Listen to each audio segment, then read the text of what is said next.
Hans Goebbels, the older brother of the infamous Nazi propaganda minister Dr. Joseph Goebbels, lived much of his life in relative obscurity until the dramatic rise of his younger sibling thrust him into an unwanted spotlight. While Joseph Goebbels meticulously crafted the Nazi narrative and manipulated the German public, Hans's life became inextricably linked to his brother's powerful and ultimately destructive career. His story serves as a stark example of how the shadow of a notorious figure can engulf even those on the periphery, ultimately leading to their ruin. Hans's arrest by American forces in April 1945 marked not only his personal downfall, but also a symbolic victory over the remnants of a Nazi regime. The narrative of Dr. Goebbels' brother Hans is a poignant illustration of Nazi nepotism, a pervasive characteristic of the Third Reich. Across various sectors of German society, relatives of the Nazi Party leadership, often possessing limited qualifications or experience, were elevated to positions of significant power and influence, riding on the coattails of their more famous and politically connected siblings or family members. While these individuals often enjoyed the privileges and benefits of their association with the Nazi elite during the regime's reign, many, like Hans Goebbels, ultimately found themselves paying a heavy price for that very connection as the war drew to a close and the Allies exacted their justice. Johann Goebbels, commonly known as Hans, was born 2 years prior to his more notorious younger brother, Joseph. While Joseph pursued a path of academic scholarship and intellectual pursuits, Hans opted for a more conventional career, training as an insurance salesman and working diligently in Bonn and Cologne. His ordinary life was disrupted by the outbreak of World War I. Joseph, due to a significant physical disability stemming from a deformed right foot, was unable to serve in the armed forces. However, Hans, like many young men of his generation, including a young Adolf Hitler, was drafted into the German army in May 1915, serving in the infantry on the brutal and unforgiving Western Front. There, he endured the unimaginable misery and horror of trench warfare, an experience that would leave an indelible mark on his psyche. His wartime service came to an end in 1916 during the fierce fighting at Verdun, where he was ultimately captured by French forces. This period of captivity instilled in him a deep and enduring loathing for the French, a sentiment shared by many German veterans of the conflict. Hans remained a prisoner of war until 1920, forced into arduous labor on French farms, in vineyards, and within factories. The prolonged nature of his captivity and frustration of not being able to return home earlier fostered immense resentment within him.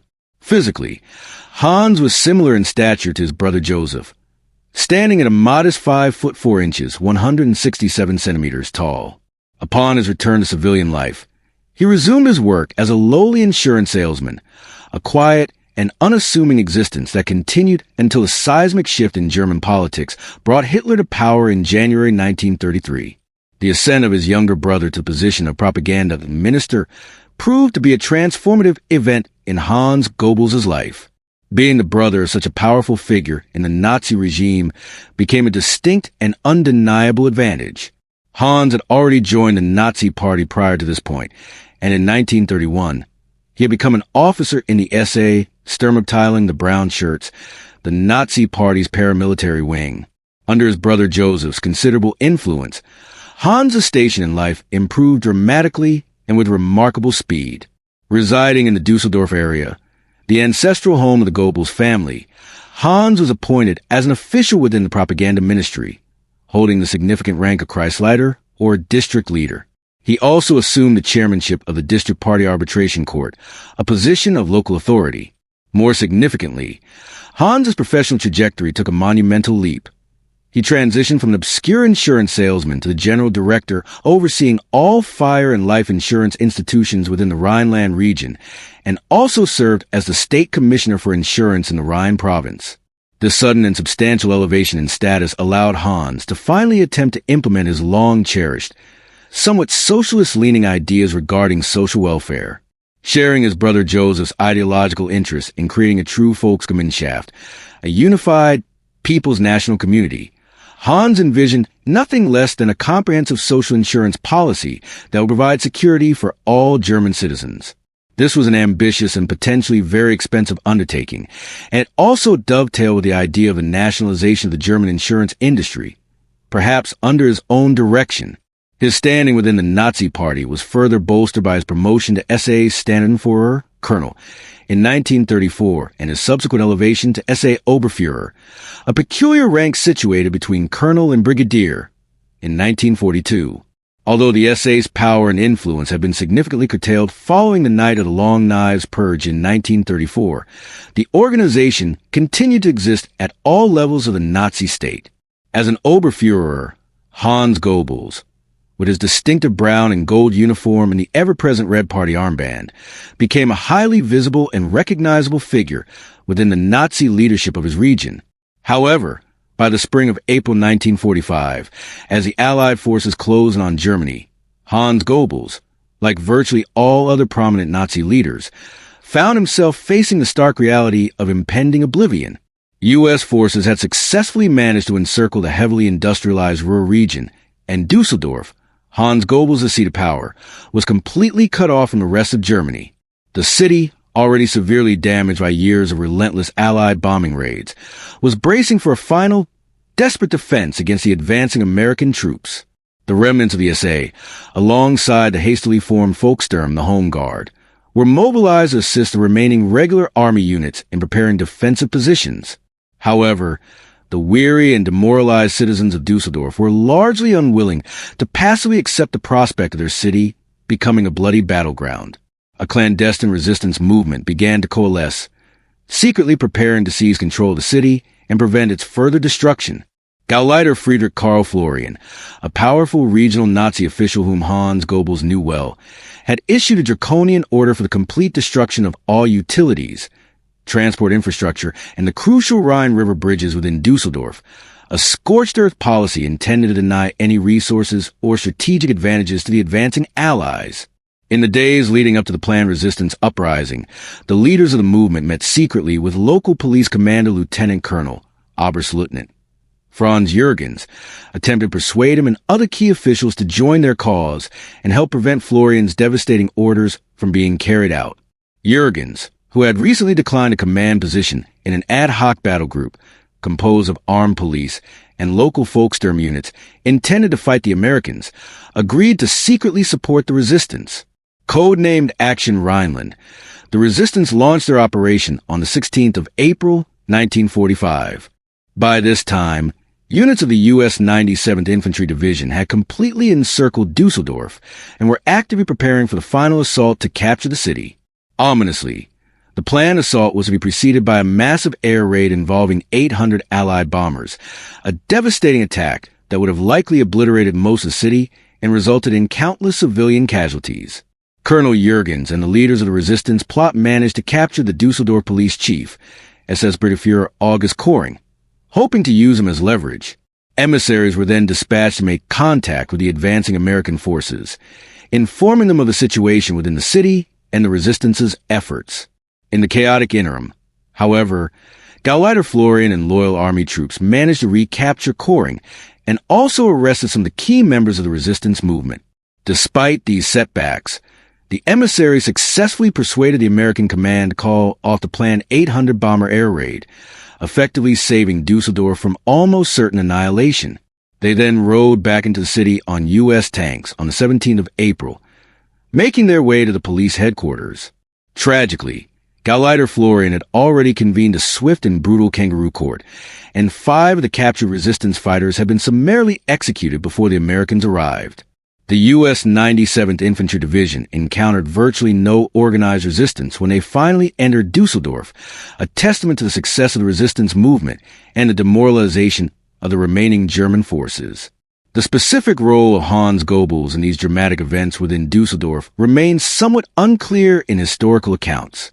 He was captured by American forces while still wearing his full SA uniform, possibly at the SA headquarters, a large building within the city that was subsequently looted by both local civilians and U.S. troops in the aftermath of the city's surrender. Due to the swift and complete nature of the U.S. encirclement of the Ruhr region, none of the high-ranking Nazi officials within Dusseldorf, including Hans Goebbels, were able to flee eastward to escape capture.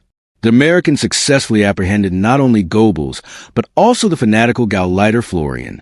Surprisingly, at his subsequent trial, Florian was acquitted of the murders of the 5 resistance fighters, although he was later sentenced to 6 years in prison in 1949 for his role as Gauleiter, being released early in 1951 and living into the age of 81, dying in 1975.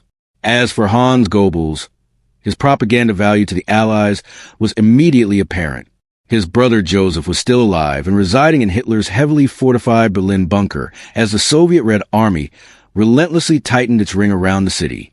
Arrested and held in a local prison, Hans Goebbels was interviewed and extensively questioned by Captain Edward Levy of the U.S. Counterintelligence Corps CIC on April 26, 1945. The American interrogators had removed Hans's symbolic jackboots and tie, as well as his metal ribbon bar and prestigious golden party badge, a high Nazi decoration he had received in 1943. Despite these outward signs of his former status being stripped away, Hans Goebbels nonetheless appeared to retain much of his characteristic arrogant demeanor during the interrogation sessions. Dr. Joseph Goebbels, along with his wife Magda, ultimately died by their own hands in the besieged Führer bunker in Berlin on the 1st of May, 1945, less than 24 hours after Adolf Hitler's own suicide. Their 6 young children had been tragically poisoned on their parents' orders, a horrifying testament to their fanatical and unwavering loyalty to the Führer and their twisted ideology. In a final ironic twist of fate, Hans Goebbels was handed over to the French authorities once more and interned in a prisoner of war camp at Dietz, Ost, within the French occupation zone of Western Germany. According to various accounts and stories that have emerged over time, the French guard and officials reportedly took a certain grim pleasure in humiliating Dr. Goebbels' captured older brother. In late 1946, while still interned, Hans Goebbels became seriously ill. It is believed that he was likely denied adequate or timely medical treatment due to his identity and past associations, a final act of retribution. He was eventually moved to a hospital at Katzenelnbogen, but his condition had deteriorated beyond recovery, and he died of sepsis on the 1st of January, 1947, at the age of 52, a relatively short life overshadowed by the actions of his infamous younger brother. The dark legacy of Dr. Joseph Goebbels continued to cast a long shadow even after the war. Hans Goebbels' son, who was a student at Bonn University in the immediate post-war period, reportedly faced significant difficulties in finding suitable employment after graduating, his family history proving to be an insurmountable obstacle. Tragically, the weight of this dark legacy also extended to other members of the Goebbels family. Lothar Goebbels, another relative, took his own life in 1951, unable to escape the pervasive stigma associated with his family name. Hans Goebbels' brother Conrad, the eldest of the 3 Goebbels boys who had held the mid-ranking Nazi party position of Kreisleiter, just below a Gauleiter, was released from his post-war internment on the 10th of July, 1949. He was found dead in the woods just a few hours later.